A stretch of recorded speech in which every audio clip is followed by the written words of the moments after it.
அதாவது சத்துரு என்மேல் ஜெயம் கொள்ளாது இருக்கிறதுனாலே கர்த்தருடைய பிரியம் என்மேல் இருக்கிறது என்பதை நான் அறிந்து கொள்ளுகிறேன் என்று சொல்லுகிறார். இன்னொரு பகுதியில் சொல்லுகிறது, ஒருவனுடைய வழி கர்த்தருக்கு பிரியமாய் இருக்கும் பொழுது சத்துருவாய் இருக்கிறவன் தேடி வந்து காலில் விழுந்து மன்னிப்பு கேட்டு ஒப்புரவான் என்று சொல்லுகிறது. இரண்டையும் நம்ம யோசிச்சு பார்க்கும் பொழுது, ஒன்றில் சத்துரு அழிக்கப்படுகிறான், ஒன்றில் வந்து ஒப்புரவாக்குகிறான். ஆக ஒரு சத்துரு இல்லாத சமாதானமான ஒரு வாழ்க்கையை தேவன் தமக்கு பிரியமான பிள்ளைகளுக்கு கொடுக்கிறார். எனக்கு அன்பான கர்த்தருடைய பிள்ளைகளே, நம்ம கண்ணுக்கு தெரியாத எத்தனையோ சத்துருக்களோடு ஒவ்வொரு நாளும் நாம் போராடி கொண்டிருக்கிறோம். அது சரீர சுகம் என்கிறதான ஒரு சத்துரு, அண்டை வீட்டுக்காரர்கள் என்கிற சத்துரு, வேலை செய்யும் சலத்தில் இருக்கிறதான பொறாமை பிடித்தவர்கள் என்கிற சத்துரு, ஊழியத்திலும் கூட ஒருவருடைய ஊழிய வளர்ச்சியை கண்டு பொறாமைப்படுகிற ஒரு சத்துருக்கள் நிறைய இருக்க தான் செய்கிறாங்க. ஆனாலும் நாம் அவர்களை பார்த்து கலங்கி நிற்கக்கூடாது. அவர்களை பார்த்து ஐயோ இவனால் எனக்கு என்ன ஆபத்து வருமோ என்று சொல்லி தவிக்கக்கூடாது. நம்மை உண்டாக்கின தேவன் ஒருவர் இருக்கிறார், நம்முடைய சிருஷ்டி கர்த்தர் ஒருவர் இருக்கிறார். அவர் நம்மை பாதுகாக்கவும் பராமரிக்கவும் போதுமானவராக இருக்கிறார். அவரை தாண்டி நமக்கு ஒன்றும் சம்பவிப்பதில்லை. அவர் சொல்ல ஆகும், அவர் கட்டளையிட நிற்கும்.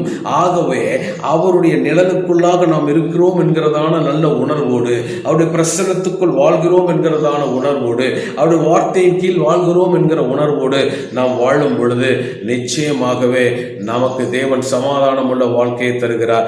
ஆக உங்களை சுற்றி 1000 சத்துருக்கள் இருந்தாலும், உங்களை சுற்றி 1000 10,000 பேர் விழுந்தாலும், உங்களுக்கு அணுகாமல் இருக்க, எதுவும் உங்களை தொடாமல் இருக்க வேண்டுமானால், எதுவும் உங்களை அணுகாது இருக்க வேண்டுமானால், தேவனுடைய செட்டைகளுக்குள் வாழுகிற ஒரு நல்ல அனுபவத்துக்குள் வாருங்கள். தேவனுடைய பிரியமும் உங்கள் மேல் இருக்கும்படியாக ஒரு வாழ்க்கையை வாழ கர்த்தருக்குள்ளாக உங்களை புதுப்பித்துக் கொள்ளுங்கள். அப்போது நிச்சயமாகவே உங்களை சத்துரு மேற்கொள்வது இல்லை. இன்னொரு வசனத்தையும் வாசிக்கிறேன். சங்கீதம் 44:3 சொல்லுகிறது, இஸ்ரவேலர் தங்கள் பட்டயத்தால் தேசத்தை கட்டிக்கொள்ளவில்லை, அவர்கள் புயமும் அவர்களை ரட்சிக்கவில்லை.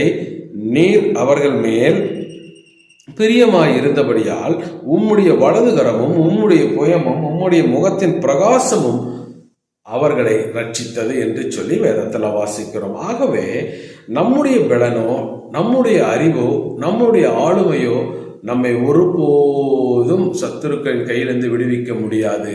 ஆனால் தேவன் தன்னுடைய வலது கரத்தினாலே நம்மை தாங்குகிறபடியினால், அவருடைய புயம் நம்மை பராமரிக்கிறபடியினால், அவருடைய முகத்தின் பிரகாசமாகிய பிரசன்னம் நம்மேல் இருக்கிறபடியினால் எந்த சத்துருவும் நம்மை மேற்கொள்ள முடியாது. மாறாக